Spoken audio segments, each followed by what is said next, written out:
Discuss the geographical characteristics of circum Pacific zone. देखिए, तो जैसा कि आपके सामने सवाल है, ये 150 वर्ड्स का सवाल है और 10 मार्क्स में पूछा गया था। यहां पे आपसे पूछे गए हैं geophysical characteristics of the circum Pacific zone. Circum Pacific zone वही एरिया है जिसको कि अक्सर ज्योग्राफी में रिंग ऑफ फायर के नाम से जाना जाता है। आप यहाँ पे देख भी पा रहे होंगे, दिस एंटायर थिंग जो कि ये बनाई गई है, ये आपका सर्कम पैसिफिक जोन है जो कि बहुत फेमस है। दुनिया के सबसे ज़्यादा अर्थक्वेक्स और सबसे ज़्यादा वॉल्केनोज इसी पर्टिकुलर सर्कम पैसिफिक जोन में देखने को मिलते हैं। इसी के बारे में पूछा गया है कि आपको इसकी जियोफिजिकल कैरेक्टरिस्टिक्स के बारे में बातचीत करनी है। तो जो जियोफिजिकल कैरेक्टरिस्टिक्स हैं ये क्या होती हैं? देखिए, सबसे पहले तो आपको इस क्वेश्चन में क्या करना होगा, आपका जो इंट्रोडक्शन है वो बैठेगा इसके इर्द गिर्द कि सर्कम पैसिफिक जोन असल में क्या है। आपको इंट्रोड्यूस करना होगा सर्कम पैसिफिक जोन को। बहुत ही संक्षेप में आप बताएंगे कुछ 20 से 30 वर्ड्स में कि असल में सर्कम पैसिफिक जोन कहाँ पाया जाता है और इसकी खासियत क्या है। तो जब कहाँ पाया जाता है वो आप बता देंगे। देखिए, circum Pacific zone is the path located at the rim of the Pacific Ocean which is characterised by volcanoes and earthquakes. इसका दूसरा नाम रिंग ऑफ फायर भी है। दुनिया के 75% से भी ज़्यादा जो वॉल्केनोज हैं और 90% से भी ज़्यादा जो अर्थक्वेक्स हैं वो केवल और केवल इस जोन में देखने को मिल जाते हैं।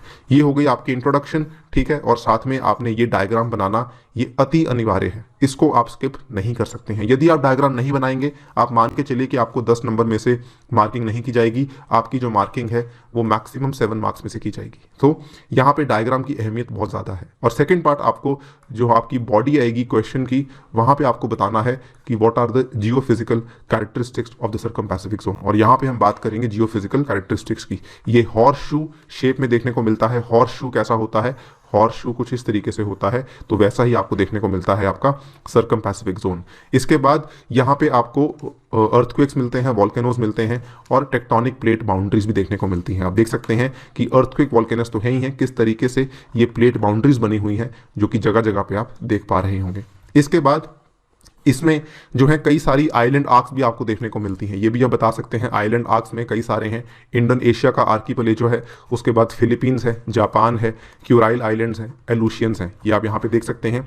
ये देखिए, यहाँ पर आपका जो है ये जावा ट्रेंच, ये वाला आपका हो गया इंडोनेशिया आर्कीपेलाजो। उसके बाद ये आपका फिलीपींस हो गया, ये आपका जापान हो गया, ये आपका क्यूराइल हो गया और ये आपका एलुशियन आइलैंड्स हो गया। तो आपका एलुशियन ट्रेंच के बाजू में है।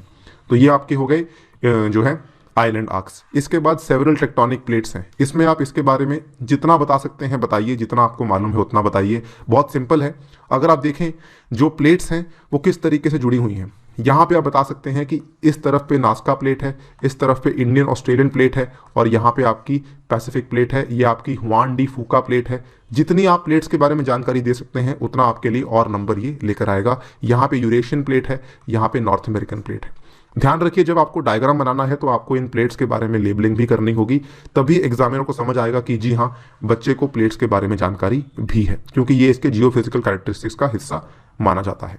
इसके बाद आपने बता दिया कि प्लेट्स के साथ साथ यहाँ पे ओशियन ट्रेंचेस भी देखने को मिलते हैं, वॉल्केनिक इरप्शंस भी हैं और अर्थक्वेक एपिसेंटर भी हैं, ठीक है, जहाँ जहाँ पे फॉल्ट लाइंस मिल रही हैं। यहाँ पे आपने ये भी बता दिया प्लेट्स के बारे में, ईस्टर्न सेक्शन में आपकी नास्का प्लेट है और आपकी कोकोस प्लेट है, नीचे आपकी साउथ अमेरिकन प्लेट है। उसके बाद आपने वेस्ट में बता दिया कि पैसिफिक प्लेट है और जो कि कमचतका पेनिनसुला के साथ मिलती है। और क्योंकि आपने देखिए, आपको ये भी मालूम होगा कि जो ये वाली प्लेट्स हैं, यहाँ पे आपको मालूम होना चाहिए कि जो ये वाला एरिया है और जो ये वाला एरिया है और जो ये वाला और जो ये वाला एरिया है, इसको हम क्या बोलते हैं? कन्वर्जेंट प्लेट बाउंड्री, ठीक है, कन्वर्जेंट बाउंड्री या कन्वर्जेंट प्लेट बाउंड्री बोलते हैं। तो यहाँ पे आप ये वाला डायग्राम बना के भी दिखा सकते हैं किस तरीके से कन्वर्जेंट प्लेट बाउंड्री बनती है, जिसकी वजह से यहाँ पे ट्रेंच बनता है, यहाँ पे वॉल्केनिक आर्क बनती है। सो इस तरीके से आपका पूरा का पूरा आंसर खत्म हो जाता है। 2 डायग्राम्स आपने बना दिए, ठीक है, डाइवर्जेंट प्लेट कहीं पर नहीं बना, आपने 2 डायग्राम्स बना दिए, प्लस आपने बता दिया कि इसमें आपको क्या क्या देखने को मिलता है। इसके थ्रू आपके पूरे 10 नंबर का काम पूरा हो जाता है।